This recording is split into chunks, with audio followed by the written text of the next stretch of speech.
Assalamu alaikum wa rahmatullahi wa barakatuhu. I'm Zakaullah. I'm lecturer in English in Islamabad College for Boys, J63. And this is our fifth lecture, which is in the continuation of the recorded lecture in order to facilitate the students. So this lecture would definitely base on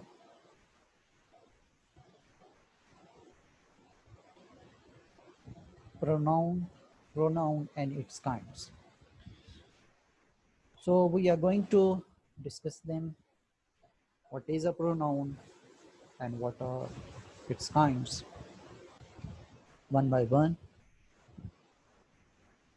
We have first of all we have personal pronoun. On second number we have interrogative pronoun, then indefinite pronoun, relative pronouns, possessive pronouns, reflexive pronouns, intensive pronouns, demonstrative pronoun, then reciprocal pronouns and distributive pronoun.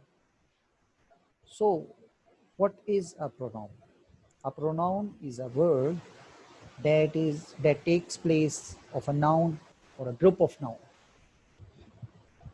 यानी कि pronoun जो है वो एक ऐसा लफ्ज़ है जो कि नाउन की जगह पर इस्तेमाल किया जाता है, किसी नाम की जगह या किसी ग्रुप की जगह, किसी आइडिया की जगह जो चीज़ जो लफ्ज़ हम इस्तेमाल करते हैं उसको प्रोनाउन कहते हैं. The noun or group of nouns that the pronoun takes the place of is called antecedent. उसको क्या कहते हैं? जिसकी जगह बोले तो उसको एंटीसीडेंट कहते हैं. The boy said that he was tired. अब ही जो सा है वो किसकी जगह आ गया? बॉय की जगह पर. In this example the pronoun he is referring back to the noun, यानी कि जिसको ये दोबारा रेफर कर उसको एंटीसीडेंट, जिसकी जगह पे ये लफ्ज़ इस्तेमाल किया जाता है उसको एंटीसीडेंट. और यहाँ पर जो एंटीसीडेंट वो क्या है? Boy. Zahra called Ali and invited him to go shaking with her. In this sentence, pronouns are him and her. The incident of him and him जो उसका antecedent अली है और antecedent of her जो है वो ज़हरा है. Zahra called Ali and invited Ali to go shaking with Zahra. ये बड़ा awkward किस्म का रेपिटेशन हो जाएगा. तो अब हम ज़रा नाउन को समझने के बाद कि नाउन जो सा है वो एक ऐसा लफ्ज़ होता है जो कि किसी भी नाउन या ग्रुप ऑफ नाउन की जगह पर इस्तेमाल किया जाता है. अब आ जाते हैं जी काइंड्स ऑफ प्रोनाउन के तरफ एक एक करके. सबसे पहले आएगा हमारे पास personal pronoun. A personal pronoun refers to the person speaking, the person being spoken to or the person or thing being spoken about. यानी कि एक बंदा जो बात कर रहा है, जिसके बारे में बात कर रहा है और जिससे बात कर रहा है. इसमें जो स्पीकर होता है उसको हम कहते हैं first person.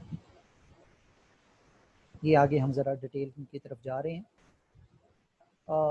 First person I और वी जो है ये फर्स्ट पर्सन है, क्योंकि जब भी कोई बात करेगा, अगर अकेला बंदा होगा बात करेगा तो वो आई होगा, और इसी तरह अगर कोई मिल के बात कर रहे हैं तो वो वही होगा.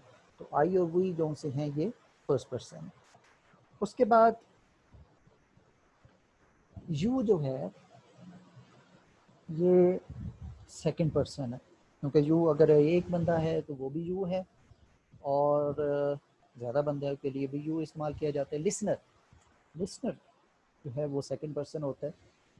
देन हमारे पास थर्ड पर्सन जो है वो जिसके बारे में बात की जा सकती है वो दे भी हो सकता है, शी भी हो सकता है, इट भी हो सकता है. ही शी इट जो से हैं ये थर्ड पर्सन है. आई हुई जो है ये फर्स्ट पर्सन आ गए. ही शी इट थर्ड पर्सन और यू जो है ये सेकंड पर्सन है. दे जो है वो प्लूरल है, थर्ड पर्सन प्लूरल के तौर पर जब इस्तेमाल किए जाते हैं तो वो थर्ड पर्सन प्लूरल के तौर पर.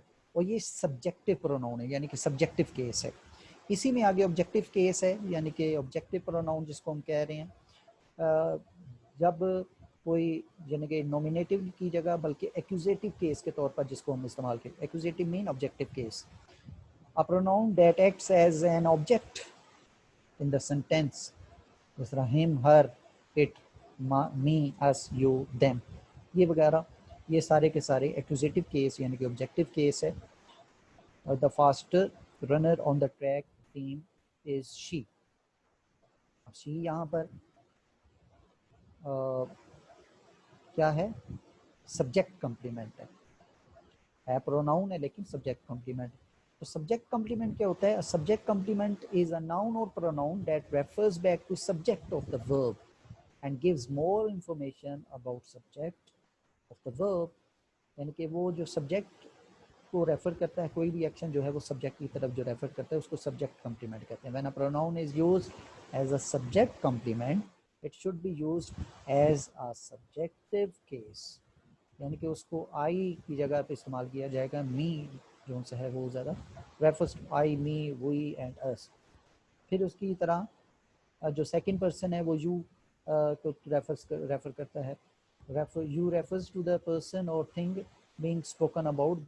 और फिर उसके बाद जो थर्ड पर्सन है जिनके बारे में बात की जा रही है, he, him, she, her, it, they, them, इनमें ही, शी, इट, दे ये सब्जेक्टिव केस हैं और हिम जो है ये हर, देम ये एक्यूजेटिव केस या ऑब्जेक्टिव केस हैं। दूसरे नंबर पर हमारे पास है interrogative pronoun. Interrogative pronouns are pronouns that include a question. Question के तौर पर इस्तेमाल किया जाता है।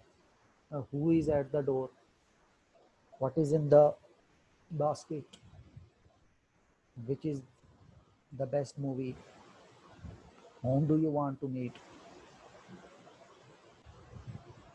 इसी तरह the question that interrogative pronoun introduces can be a direct question, सीधा सवाल भी हो सकता है।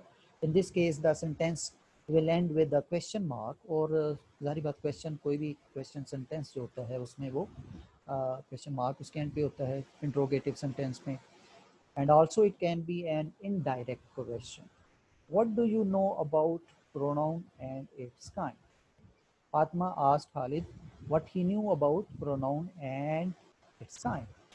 अच्छा, अब दूसरे में डिफरेंस ज़रा क्या नज़र आ रहा है इंट्रोगेटिव प्रोनाउन और इंट्रोगेटिव एडजेक्टिव में। इंट्रोगेटिव प्रोनाउन जो है उसके बाद जो है वो नाउन नहीं आता, जबकि इंट्रोगेटिव एडजेक्टिव के बाद फ़ौरन नाउन आता है। वो कह रहे हैं interrogative pronoun are used to represent something of which the question is being asked. Simple form में जिस तरह मैंने आपको बता दिया कि उसके बाद जो है वो नाउन नहीं आता, वो किसी नाउन को क्वालिफाई नहीं कर रहा होगा। और इंट्रोगेटिव एडजेक्टिव ये बेसिकली एडजेक्टिव का, क्योंकि ये क्वालिफायर होता है तो ये किसी ना किसी नाउन को क्वालिफाई करेगा। Whose are these books. अब यहाँ पर हुज और बुक्स इनके दरमियान आपको स्पेस नज़र आ रही है। अगर हुज बुक्स पूछा जाएगा तो फिर यहाँ पर हुज जो है वो इंट्रोगेटिव एडजेक्टिव हो जाएगा। ऊपर वाले सेंटेंस में जो हुज है वो इंट्रोगेटिव प्रोनाउन है। अब तीसरे नंबर पर we have indefinite pronoun. Indefinite pronoun जिस तरह हमने इंडेफिनेट एडजेक्टिव में पढ़ा, all, some, few, both, anyone, anything, someone etcetera, इसमें कई और वर्ड्स इसमें शामिल हैं। ये अनस्पेसिफाइड पर्सन के बारे में इस्तेमाल किया जाता है, किसी भी अनस्पेसिफाइड पर्सन, प्लेस, थिंग या आइडिया के बारे में। All were present, students were present के बजाय कह दी ऑल वर प्रेजेंट। इसी तरह Ali can do this job, या intelligent an intelligent boy can do this task, इसकी जगह कह दी anyone can do this task. Ali and Hamza have come to my home की जगह कर दिया both have come to my home.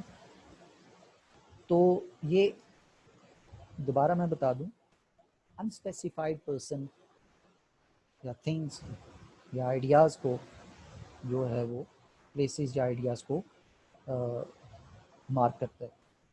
All are invited, ये कुछ और एग्जांपल्स हैं। अब देखिए ना, ऑल बॉयज़ नहीं आया, ऑल गेस्ट भी नहीं लिखा, क्योंकि जब इनके बाद जिस तरह हमने इंट्रोगेटिव प्रोनाउन में पढ़ा था, उसी तरह इंडेफिनेट प्रोनाउन में भी जो ये वर्ड्स हैं इंडेफिनेट प्रोनाउन, इनके बाद अगर नाउन लगा देंगे तो ये इंडेफिनेट एडजेक्टिव बन जाएंगे। जिस तरह ऑल के साथ अगर बॉयज़ लगा दिया, गेस्ट्स लगा दिया, गर्ल्स लगा दिया, तो फिर ये इंडेफिनेट प्रोनाउन, ये इंडेफिनेट प्रोनाउन फिर नहीं रहेगा। तो यहाँ पर अगर मैं यहाँ गर्ल लिख दूँ, ऑल गर्ल्स, अब ये जो है ये बन गया हमारा इंडेफिनेट एडजेक्टिव। लेकिन अगर सिंपल ऑल गर्ल्स है, ऑल आर इनवाइटेड है, तो ये हमारा इंडेफिनेट प्रोनाउन है। Everybody is welcome. अब एवरीबॉडी जो है ना, ये बेसिकली किसी नाउन की जगह पर इस्तेमाल किया गया है। इसी तरह everybody has to take in, everybody has to take an examination in order to graduate। इसकी जगह मैं ये कह देता कि स्टूडेंट्स या एवरी स्टूडेंट हैज़ टू, यानी कि मैं एवरीबॉडी की जगह मैं ये लिख दूँ every student has to take an examination. अब ये जो है एवरी, इसके बाद यहाँ पर ये हमारे पास ये स्टूडेंट आ गया। अब चूंकि इसके बाद ये हमारे पास नाउन है, तो ये इंडेफिनेट यहाँ पर इंडेफिनेट एडजेक्टिव बन जाएगा। तो इसको ज़रा every one ji.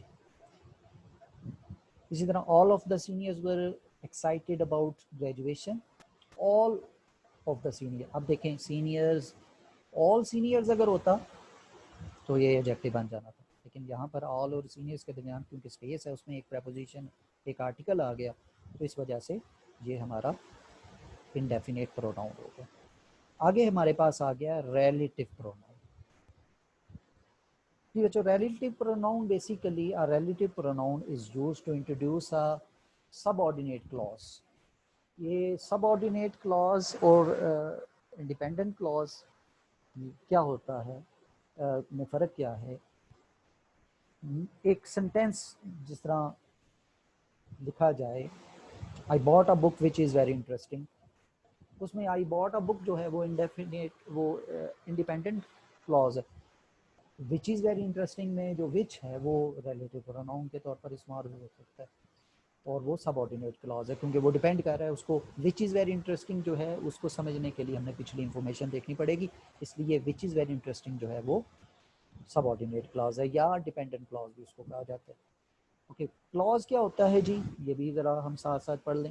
A group of words containing a subject and predicate, जिसमें अपना सब्जेक्ट और उसका अपना प्रेडिकेट होता है, यानी कि समथिंग जो information about the subject is called predicate. अच्छा, इसको अब एक सेंटेंस के अंदर एक इंडिपेंडेंट क्लॉज जो है वो एक सेंटेंस भी हो सकता है, और उसको आगे मज़ीद इंफॉर्मेशन उसके साथ जोड़ने के लिए सबऑर्डिनेट क्लॉज भी आ सकता है। तो independent clause can stand alone as a sentence. ये जो मैंने अभी बात की, I bought a book, I bought a book, ये एक क्लॉज भी है, इंडिपेंडेंट क्लॉज है। आगे विच इज़ वेरी इंटरेस्टिंग, ये अब सबऑर्डिनेट क्लॉज होगा।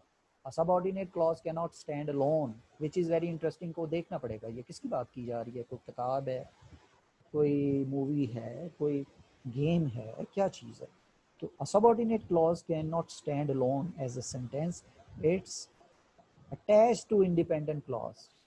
जिस तरह मैंने which के साथ अटैच किया, that है, whose है, whom है, who है, this is the man who helped me। अब who जो है वो कनेक्टर के तौर पर इस्तेमाल हो रहा है, कंजंक्शन के तौर पर भी आ रहा है, तो ये क्या है, रिलेटिव क्लॉज।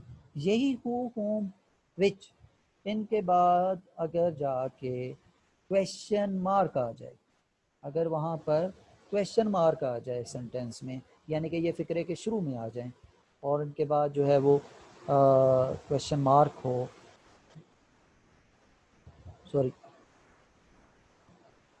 कोई भी इंफॉर्मेशन उसके बाद क्वेश्चन मार्क आ जाए, तो फिर ये क्या हो जाएंगे, इंट्रोगेटिव प्रोनाउन। लेकिन क्योंकि यहाँ पर ये फ़िक्रे के दरमियान, इनको समझने का बेहतरीन तरीका ये भी है कि ये फ़िक्रे के दरमियान में आते हैं, और जो फ़िक्रा है वो पॉजिटिव अफर्मेटिव सेंटेंस होता है, वो इंट्रोगेटिव सेंटेंस नहीं होता। You see some of these pronouns also appeared in the interrogative pronouns, but in all it all depends on how they are used in the sentence, यानी कि वो उसका हमें जो सेंटेंस के अंदर जो है इस्तेमाल के ऊपर डिपेंड करता है। जब भी they whenever they are used as relative pronoun they introduce a subordinate clause, and relative clause भी उसको कहा जाता है जी। This is a film. अच्छा, ये जो सेंटेंस है जी बच्चों, सेंटेंस में ये जो पार्ट है ये हमारा इंडिपेंडेंट क्लॉज है, और ये वाला जो उससे आगे वाला हिस्सा है ये हमारे पास ये ये यहाँ तक ये हमारा सबऑर्डिनेटिंग क्लॉज भी आ जाता है, या इसको रिलेटिव क्लॉज भी कहा जाता है। इसमें जो ये वाला लफ्ज़ है देखें, ये हमारे पास रिलेटिव प्रोनाउन है। Then again he is the man who came to my home yesterday, इसमें ये वाला जो हिस्सा है ये बच्चों सबऑर्डिनेट क्लॉज है। Who came to my home yesterday ये सबऑर्डिनेट क्लॉज है, और इसमें हु जो है ये हमारा रिलेटिव प्रोनाउन है। वो कह रहे हैं कि remember do not mix relative pronoun with relative adjective. अच्छा, रिलेटिव एडजेक्टिव क्या होता है, मैंने अगेन जिस तरह ऊपर आपको बताया कि इसी के साथ अगर नाउन ऐड हो जाएगा तो वो रिलेटिव एडजेक्टिव बन जाएगा। The adjective has a noun referent some place usually after it.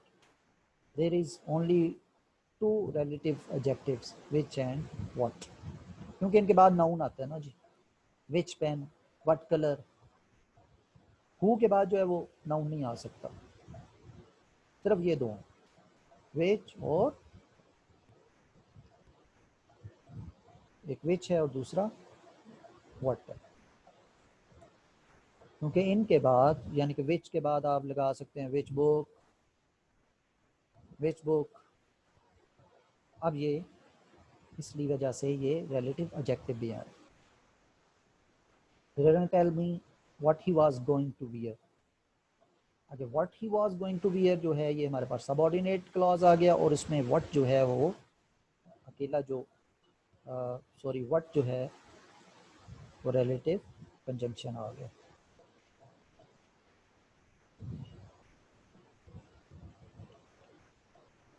फिर उसके बाद ये थोड़ा सा हमारा ख़राब हो गया जहाँ से उसको पकड़ के,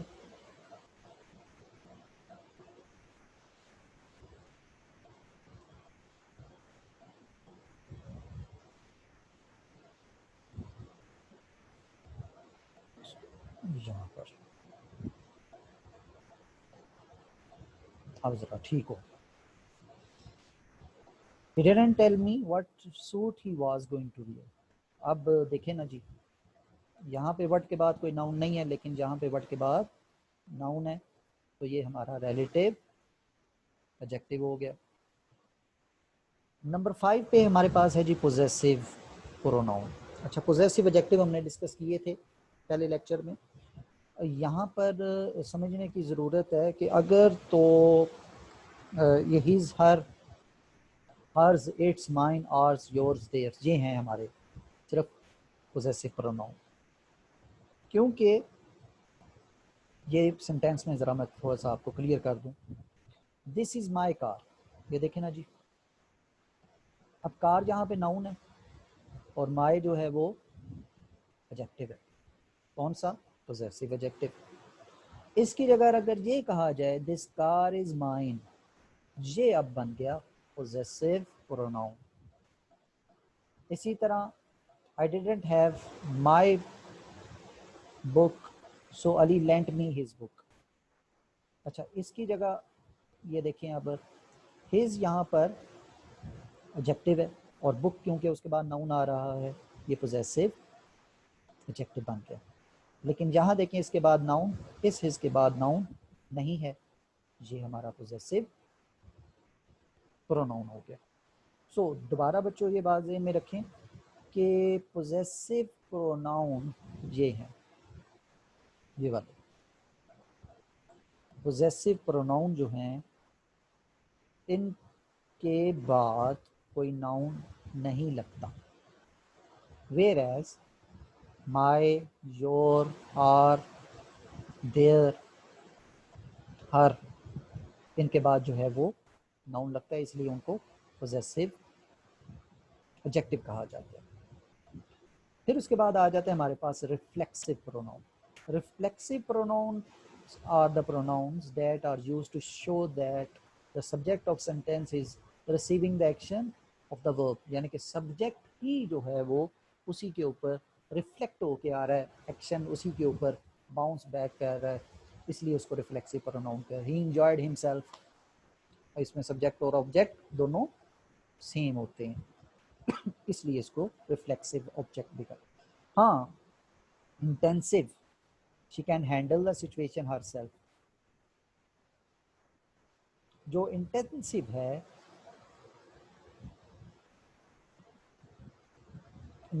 these pronouns are used only to place emphasis on the subject, stress देने के लिए जी, emphasis mean stress। These pronoun look the same as the reflexive pronoun क्योंकि ये भी self form है, myself, themself, yourself, but they act differently in the sentence and are always placed next to the subject that are emphasized। ये बिल्कुल उनके subject के बिल्कुल साथ ज़्यादातर इस्तेमाल हैं। You yourself must go to the police station, yourselves will solve the problem। ये देखें ना, बिल्कुल सब्जेक्ट के फौरन ये साथ आ रहा है, योरसेल्फ जो है वो सब्जेक्ट के साथ आ रहा है। फिर उसके बाद हमारे पास डिमॉन्स्ट्रेटिव प्रोनाउन। डिमॉन्स्ट्रेशन इशारे के लिए इस्तेमाल होता है, this, that, these, those, such, none वगैरह इसमें शामिल हैं। These pronouns can indicate items or in space or time and they can be either singular or plural। This is not good, that is bad, this is my mother's ring। अब इसमें जो this है ये क्या है, demonstrative। These are nice sofas। हाँ, these sofas अगर कर दिया जाएगा, these sofas यानी कि सोफास को these के साथ लगाया तो ये demonstrative adjective बन जाएगा। फिर इसको हम ज़रा जल्दी जल्दी फाइंड करते हैं। फिर उसके बाद demonstrative pronoun takes the place of the noun phrase in a sentence. Noun phrase क्या होता है जी, नाउन सिंगल वर्ड और नाउन फ्रेज जो है वो हो गए ज़्यादा वर्ड जो है वो single word. I saw a man, अब अ मैन जो है वो नाउन है, I saw a tall man, what को जो आंसर करेगा तो टॉल मैन जो है वो हमारा क्या बन जाएगा, नाउन फ्रेज बन जाएगा। फिर उसके बाद जी हमारे पास आ जाता है रेसिप्रोकल प्रोनाउन। ये दो वर्ड्स हैं जी, each other, one and other, इसको इसलिए रेसिप्रोकल कहते हैं। We need to help one and other और two boys were fighting with each other. Distributive pronoun आ गया जी, ये भी each, either, neither, both, all वगैरह वाले वर्ड्स इसमें शामिल हैं। लेकिन ईच स्टूडेंट ये फिर एडजेक्टिव बन जाएगा, डिस्ट्रीब्यूटिव एडजेक्टिव बन जाएगा। ईच ऑफ द स्टूडेंट, अब नाउन में और इसमें डिफरेंस आ गया, उसमें ज़रा गैप है, उसके दरमियान एक प्रोनाउन है, एक आर्टिकल, तो ये हमारे डिस्ट्रीब्यूटिव प्रोनाउन आ गए। नीदर, ईदर वगैरह भी डिस्ट्रीब्यूटिव में शामिल है। देन इसी के साथ हमारा जो है, मैं ज़रा दोबारा इसको ज़रा वाइंड अप करने की कोशिश करता हूँ कि प्रोनाउन बेसिकली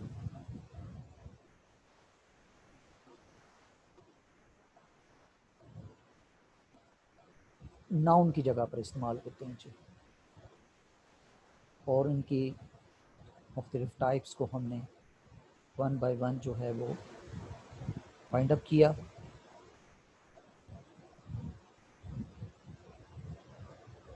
अगेन एक पॉइंट जो ज़हन में रखने वाला है कि प्रोनाउन जो है वो नाउन की जगह पर आता है, और उसके साथ फ़ौरन नाउन नहीं आता, ये किसी नाउन को आगे क्वालिफाई नहीं करता। Personal pronoun I, we, they, he, she, it वगैरह शामिल है। रिफ्लेक्सिव जो सा है उसमें myself, yourself, herself वगैरह शामिल है। और इंटेंसिव और रिफ्लेक्सिव में यही फ़र्क है, रिफ्लेक्सिव जो है उसमें स्ट्रेस नहीं होता, इंटेंसिव में स्ट्रेस होता है। ज़्यादातर ये सब्जेक्ट के फ़ौरन बाद आता है। इंट्रोगेटिव प्रोनाउन हु, व्हाट, विच वगैरह हैं, फिक्रे के स्टार्ट में आते हैं, और फिक्रा जो है वो इंट्रोगेटिव होता है। इंडेफिनेट प्रोनाउन ये बेसिकली इंडेफिनेट एडजेक्टिव प्रोनाउन में भी फ़र्क यही है कि इंडेफिनेट प्रोनाउन जो उनसे हैं समवन, एनीवन, नोबडी, समबडी, सम, फ्यू वगैरह वाले वर्ड्स हैं, इनके बाद कोई नाउन नहीं आएगा। Demonstrative pronoun this, that, these, दो, सच वगैरह ये इसमें वर्ड शामिल है, ये इशारे के लिए इस्तेमाल किए जाते हैं। फ़ौरन इनके बाद नाउन नहीं आता। This is a good plan, this plan is good, ये डिमॉन्स्ट्रेटिव एडजेक्टिव बन जाएगा। फिर आगे हमारे पास रिलेटिव प्रोनाउन है। यही हमारे जो इंट्रोगेटिव प्रोनाउन के कुछ वर्ड्स हैं उनसे ये फ़िक्रे के जब दरमियान में आते हैं, who, what, which, where, whom वगैरह, तो ये रिलेटिव प्रोनाउन बन जाते हैं, और फिक्रा जो है वो इंट्रोगेटिव रहता है। फिर उसके बाद रेसिप्रोकल प्रोनाउन जो है वो उसमें मैंने आपको बताया कि one and other, each other, ये दो वर्ड्स उसमें आए थे। पोजेसिव प्रोनाउन ये माइन, हर्स, योर्स, आर्स वगैरह वाले लफ्ज़ हैं, और उनके बाद कोई नाउन नहीं होता। डिस्ट्रीब्यूटिव प्रोनाउन डिस्ट्रीब्यूशन के लिए आता है, बोथ, ईच, ईदर वगैरह वाले लफ्ज़, और इनके बाद नाउन नहीं आता। बोथ वर प्रेजेंट, अगर कह दिया both both brothers were present, गलत हो जाएगा वो। फिर एडजेक्टिव की आप एग्जांपल दे रहे हैं, प्रोनाउन की एग्जांपल नहीं है। प्रोनाउन की एग्जांपल, प्रोनाउन कहते ही उसको हैं जो कि नाउन की जगह पर इस्तेमाल किया जाता है।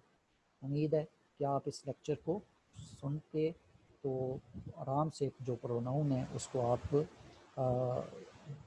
आइडेंटिफाई करना सीख लेंगे, और इसी तरह आपके जो लेसन है, कमिंग लेसन में भी मुख्तलिफ एक्टिविटीज़ आएंगी, उसमें आप इनको यूज़ किया करेंगे। ओके, अल्लाह हाफिज़, अस्सलाम वालेकुम व रहमतुल्लाहि व बरकातहू।